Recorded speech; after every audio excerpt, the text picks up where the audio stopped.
Welcome back to the Young Entrepreneurs Podcast. I'm your host, Spencer McPartlin, and today I'm joined by a good friend, Jose Goldner, who works at Briggs Capital. Jose has spent decades in the advising entrepreneurs and companies across industries that include the telecommunications industries, as well as working and mentoring young people, such as Jack Moran with his Ecological Improvements company. So, Jose, thank you very much for joining me. Yeah, fantastic. Thank you for having me. So, my first question is, what originally pulled you into the world of business and entrepreneurship? I think it came out of necessity because I had graduated with a literature major, and I was teaching at the time, and I realized that I couldn't afford to pay my bills with a Latin American teaching salary at that particular time, and so I decided to go into the corporate world, and I started working in a telecom company. And so that's how I really got started. And was that your first taste of entrepreneurship, or is there anything It before was the a small telecom? company, it was a startup. So, yeah, it was a bit of a taste of a small company growing. And it was back at the start of the internet in the 90s, mid 90s. The internet was just beginning. So it was really a good time to get started. And because nobody knew a lot about the internet, you couldn't get a degree and find out what it was all about. You had to literally like try and work it out on your own. So that helped me to gonna begin at a level that everybody was at, where nobody had a particular advantage in terms of knowledge base because everything was new, right? Correct. It's not the same now. Now you go to school, you learn about e-commerce and digital advertising and all these different things, AI even. But back then, there was no formal education for knowing what the internet was going to do.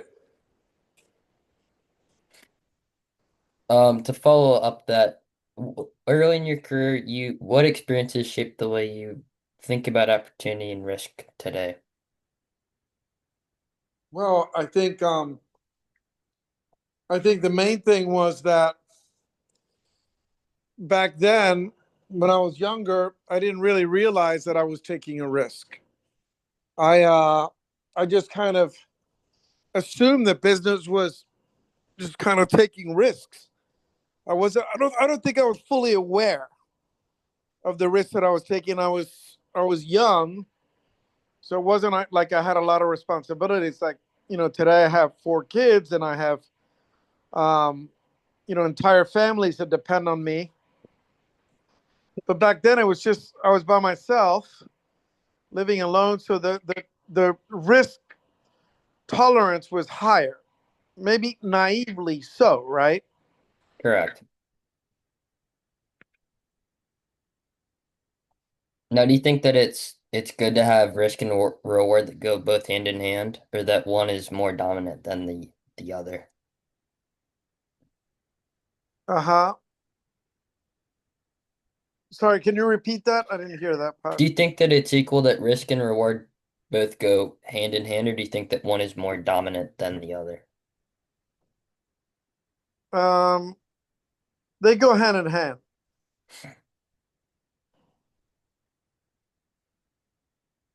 Yeah.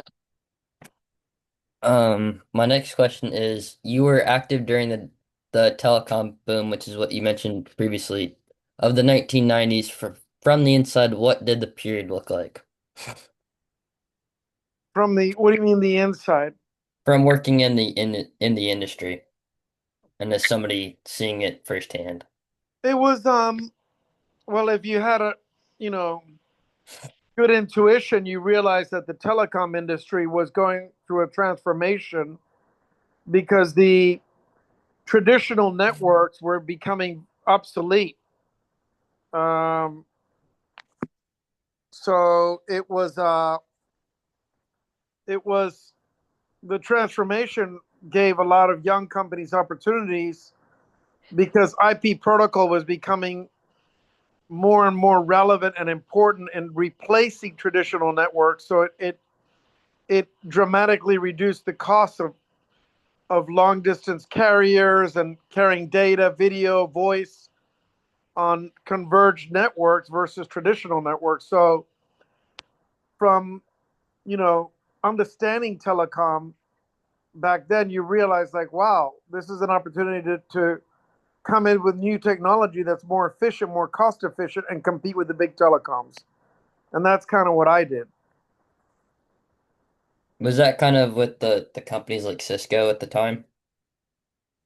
Actually, Cisco was one of the first companies that I used. I used their servers. They were actually called the 5300 servers that carried voice over the internet. And that was my first business. So John Chambers was the CEO at the time. So yeah, Cisco was a major player in the space, and and a company that I used and depended on very much. So they were kind of your partner a little bit, or the Yeah, dependency. yeah, yeah. John Chambers was the CEO of E76 now. He's retired, but but he was a major force in Cisco at the time. You know, he he was born in, I think, Cleveland, Ohio. So we had that in common because I went to Miami, Ohio. And he really started in sales in IBM, so he understood how important it was to open up a market, right? Uh, Correct. so anyway, I think that because of him, uh, he he really took the company to another level. I think it was 1995 when he became the CEO of Cisco. Now, my next question is, looking back, what did entrepreneurship get right during that era, and what mistakes were made that were common? Sorry, what was the first part of the question? Sorry. What, looking back, what did entrepreneurs get right during that era, and what mistakes were common during that era? What did people see as things that they got right, and what did people see as things Okay. that they got I wrong? think that things that people got right was about um, developing a realistic business model um, that had a value proposition that was clear from the get go. But because people didn't understand the internet, what they got wrong was that they went out and raised a bunch of money, and and they didn't really follow business fundamentals. They just wanted to grow big fast and didn't really have a value proposition. So a lot of people made money almost raising money versus running a business. So is it kind of the expand fast and then or grow quickly and then die quickly, meaning you want to get a lot of capital, but you don't want to take the time to grow correctly. You just want to Yeah, be worth, that's you what I have think. want to have an That's what was IPO happening. really quickly. That's exactly what was happening. And what about the mistakes part about it or the things that people are getting right? Um, I think that the people that got it right, they understood that there was a solid value proposition, and it was doing something more efficiently than the traditional way of doing something. More cost effectively, more efficient. Like Amazon, he wasn't just, selling books online. He was developing, the biggest logistical retail system in the entire world. So he knew that the antiquated system of logistics could be a lot more efficiently run using the internet and web interfaces to connect buyers to wholesalers. And so he created systems that were very valuable and replaced traditional ways to do business. So that's an example of a good way to do it. Or kind of the way that FedEx did it with the overnight delivery for parts in the Yeah, mid 70s. yeah. Um, when industries experience explosive growth like that, how can an entrepreneur tell the difference between a real opportunity and just a bubble? Meaning the similar to what's happening now with AI. Well, that's what you've got to have a value proposition, and the company, um, has to rely on fundamentals. Like, is the company profitable? Do people pay for the service, and you know, are they repeat customers? Do they consider the service valuable? Is it something that changed their behavior in a good way? And then you got business fundamentals like, can everybody else do the same service, or you're the only one? What are the barriers to entry to enter that market, right? Um, you know, Google was a search engine that had a mathematical algorithm to, um, basically help people search for information they were looking for. As in, Yahoo was also a kind of a search engine, you could call it, or a directory, but they didn't have a lot of, of, of barriers to entry. There was a lot of people that could replicate the model, and so the market share wasn't protected. So those are kind of things that now you got to pay attention to in AI. Like, what is the barrier to entry to that business? Is it valuable? People repeat customers? All those fundamental things are important in judging whether or not a business is good or not. And so how would you do it if you're a public company, if you're somebody such as a OpenAI or a Gemini or somebody like that? What if? Can you repeat that? Sorry, it broke How up. would you do it if you were a Gemini or an OpenAI, like a AI company that initially wouldn't start making profits right away? Um, well, they're all about grabbing market share right now. So they're raising money to grab market share. Whether or not they develop the barriers to entry, that's a different story, right? You could have at this early stage in the game, you could have 10 other companies that come after them and do the same thing and even better. It's too early to know at this stage whether or not they're going to maintain their barriers to entry and have something unique, right? Um, Personally, I don't take risks like that because you don't really know um, who's going to remain with the value proposition and who's not. It's too early. How did you transition into advising companies and entrepreneurs internationally? How did I transition? Sorry, from? How did you transition into advising companies and entrepreneurs internationally? Well, I naturally, as an entrepreneur, naturally people knew what I had done in my past, and so people would come and ask for advice. So then that was a natural kind of um, kind of inclination to start helping people and then getting paid to help people and grow companies.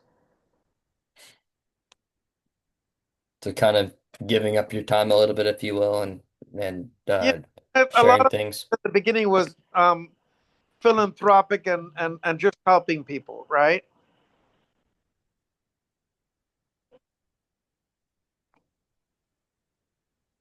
Correct. Yes.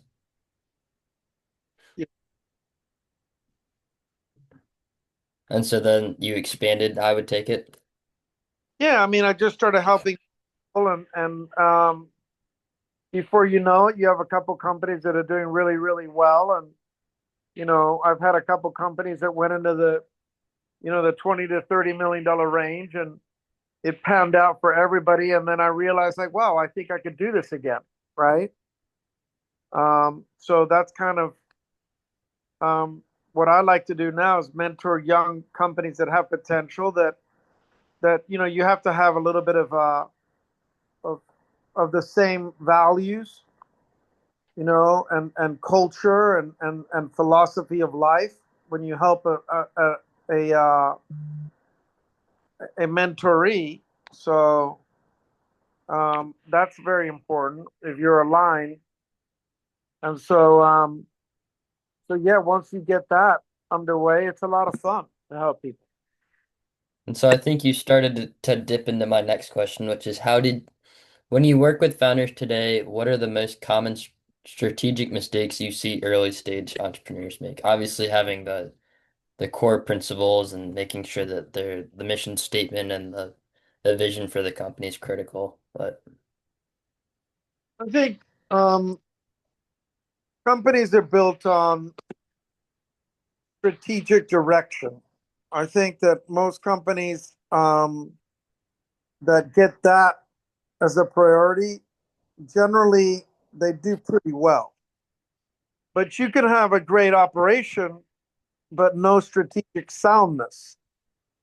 And so that's a mistake that I find a lot of people make. Like they're good at an operation and they work very, very hard, but strategically the company is not doing something that is valuable. Um, so you can have a good operation but no strategy, as well as you can have a great strategy and not have operations. So you need both. like sometimes the efforts don't always give you the results that you anticipate or hope for sometimes. Well, if you don't have a good strategy, you could do a lot of effort and you're not going to do well because strategically you're not you haven't positioned yourself in a way for people to see your value, or maybe you don't have any value. So strategic soundness in a business is important. And so you think that that's the most important one that people can take away from that question, if you will. I think so. I think um, strategy is the value proposition and your approach to the market and how you're going to make money. And operations is grabbing that idea and turning it into everyday metrics, right? Job descriptions and everyday goals, right? Correct, but also being different from your competitors, but having it be a small growth over time versus a rapid growth all at once. Yes, yes. Now, for someone who's trying to expand internationally, what challenges do most entrepreneurs underestimate? The cultural nuances of a different culture. A lot of people think that this country is just like my country, and it's not. You've got a lot to consider with jurisdictions, jurisdictions, differences of the way people do business. There's an enormous amount of things that you cannot assume when you go to another country.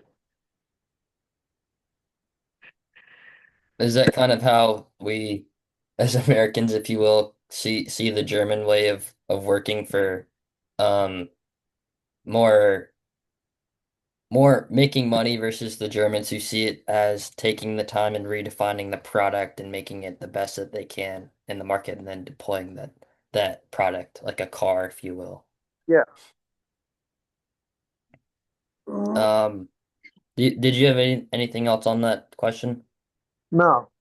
Okay.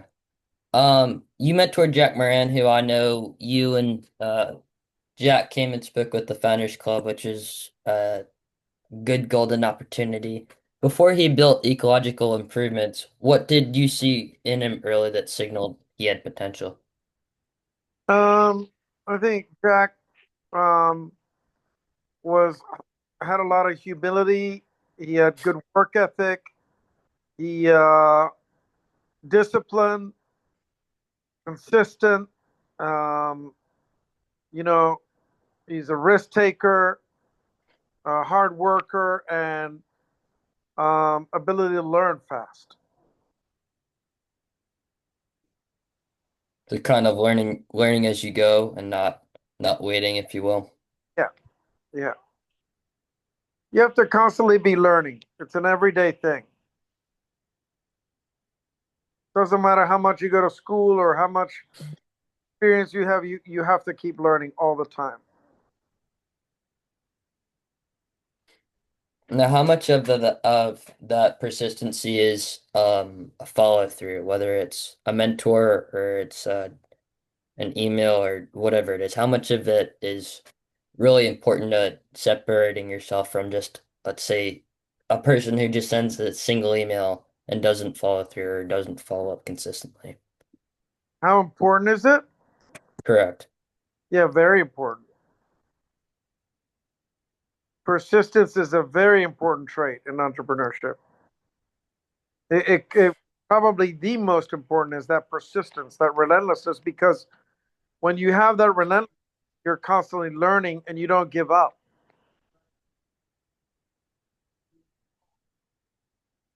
So it's kind of looking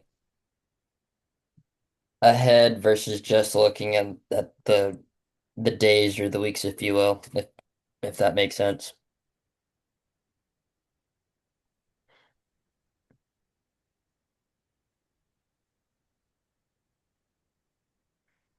Meaning you're able to see far into the future versus just the day by day for how things go.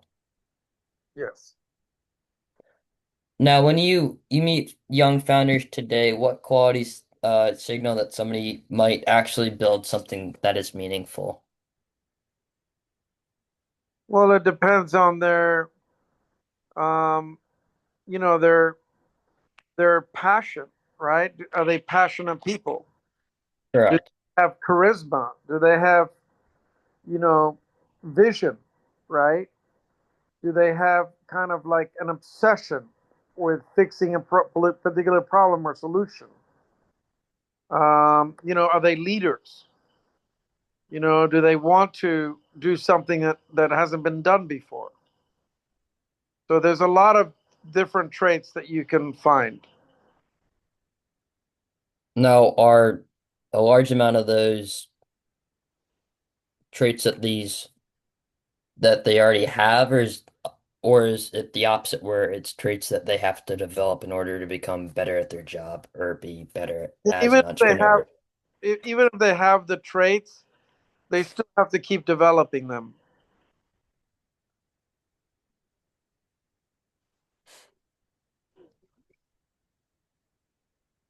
Now, what about going into a market or having an idea for a company like what Jack did for the um runoff for golf courses? How do you pick an idea and how do you say this is where obviously there's a big hole in an industry, but how do you know if this is a golden ticket versus something that's just shallow and isn't really gonna get you where you want to go or become that golden business, if you will?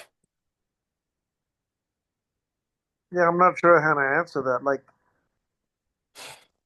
can you explain a little bit more?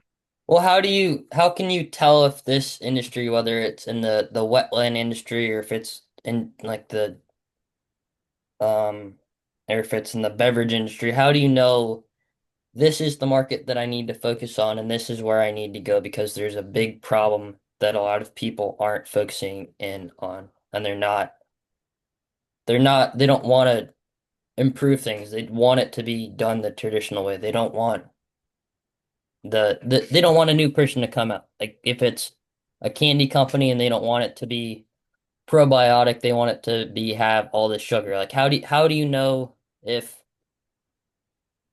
I can come in and fix it and make it better than than how it's being done currently?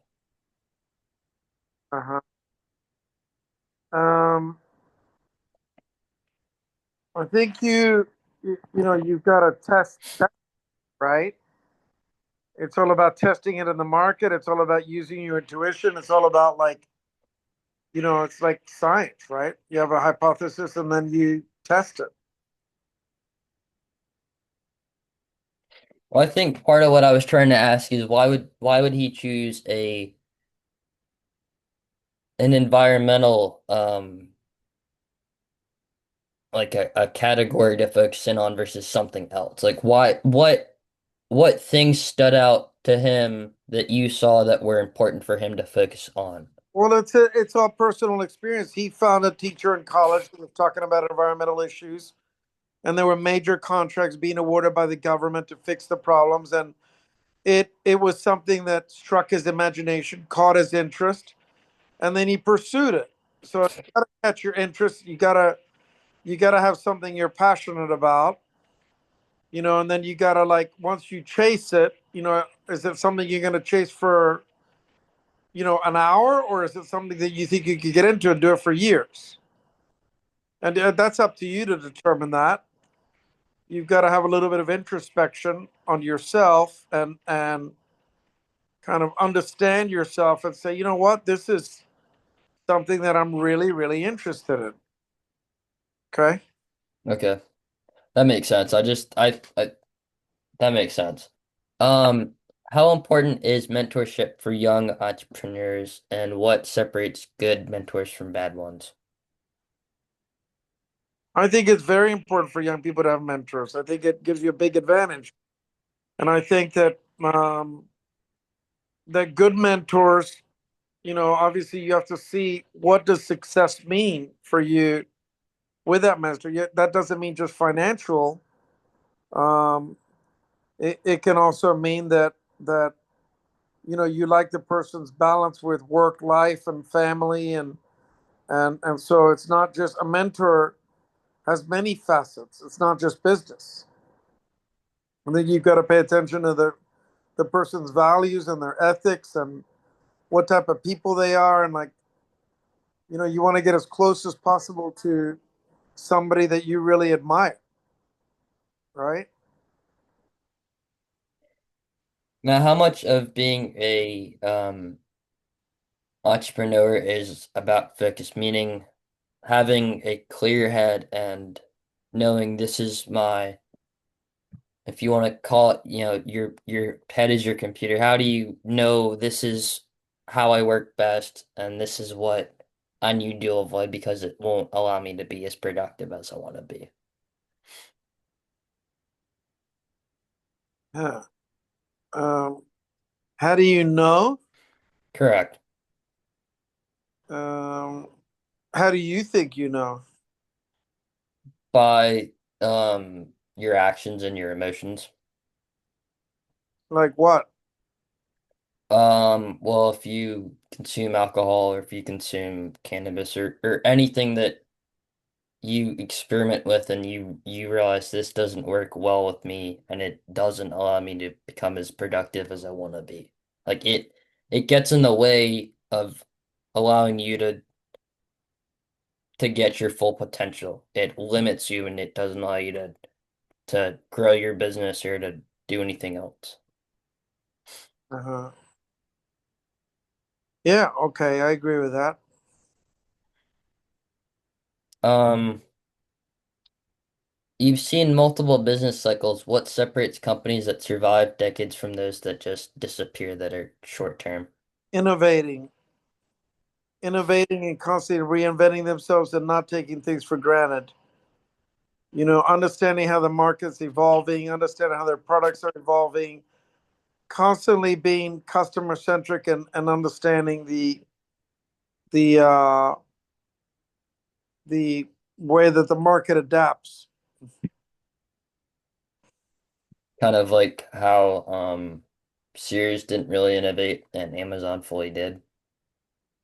Yeah, yeah, exactly.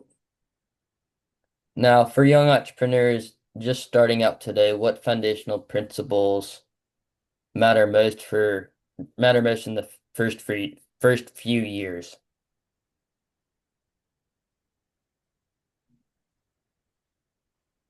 Um, Sorry, repeat that again. For young entrepreneurs just starting up today, what foundational principles matter most in the first few years? What principles? Correct. Um, I'm not sure I understand principles. Like, you mean business principles or ethics or integrity or dignity or Business principles are things that are important that allow them to succeed. or that your idea is sound and that you're checking your idea with other people that have the experience to tell you if it's a good idea or not. And so it's kind of like soundboarding it and seeing Yes. the holes in your Ab- idea. yeah, absolutely. Um, because I know that when you came to our club, you said that you're a loose cannon and that you will have this great idea, but then you will get you call it drinking the Kool-Aid, where you think your idea is great, but then you run it through people and they kind of tell you your idea, and then you realize this is not the idea that I thought it was, or that it's not the great idea that you envisioned. Yeah, that's why you need a sounding board always. My next question is, and this is from our last guest, if you could go back to the beginning of your career and do one thing differently, what would it be? Um, that's a really good question. Um, I don't really have any regrets. It's been a great ride. I've made a lot of mistakes. I think um, that the mistakes were part of learning and part of life, and I don't really have regrets, really. Those are things that you wish that you would have done differently that you didn't, or is it just kind of, looking at it and saying this was kind of how it was supposed to be? And you can always say that I could have done this differently or that differently. I mean, there's always things like that, right? Um,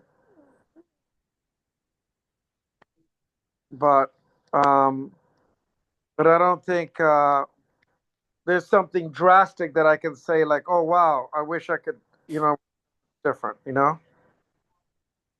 Yeah, I know.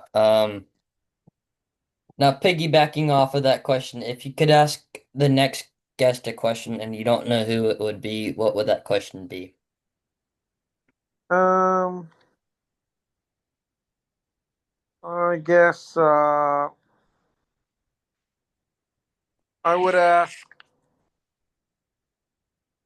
if you were on your deathbed, how would you want to be remembered?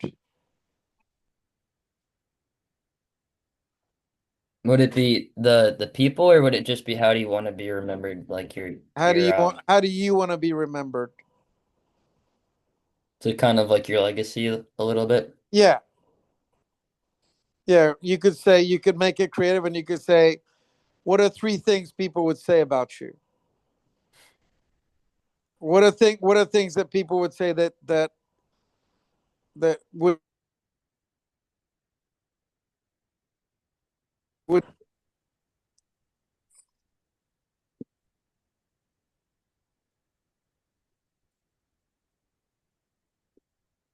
Are you still on that idea? yeah. I mean, Uh, I would you could formulate that question many different ways, Spencer. okay. You Because know what I mean? But yeah. basically, like one of the so what what are things that I'm doing now that I'm going to be proud of the day that I am on my deathbed? I'm like, you know what? I did this right. I did that. I did this.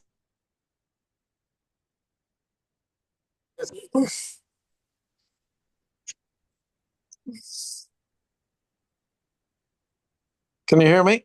I can hear you. I think you went in and out for a second or two.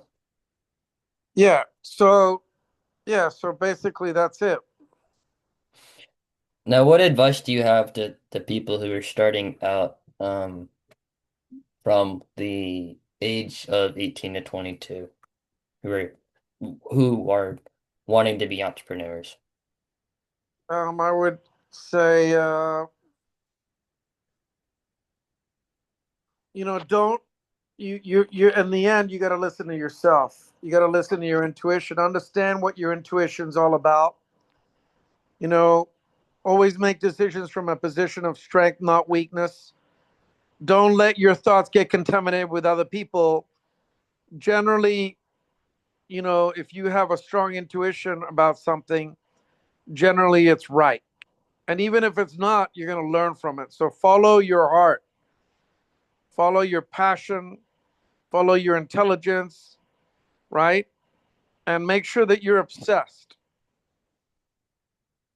because that's a good sign. My last question is, who are 2 to 3 people that you think would be great, that would make strong future guests for the podcast? Oh, I don't have those. Okay. Yeah. Um, Jose, thank you very much for sharing your perspective and experience with us. This has been episode number 32 of the Young Entrepreneurs Podcast. If you found value in the conversation, make sure to follow and subscribe. And Okay. as always, leave us a review, and we'll see you next time. Okay. Thanks, Spencer. Thank you, Jose. Okay. Bye bye. All right, bye.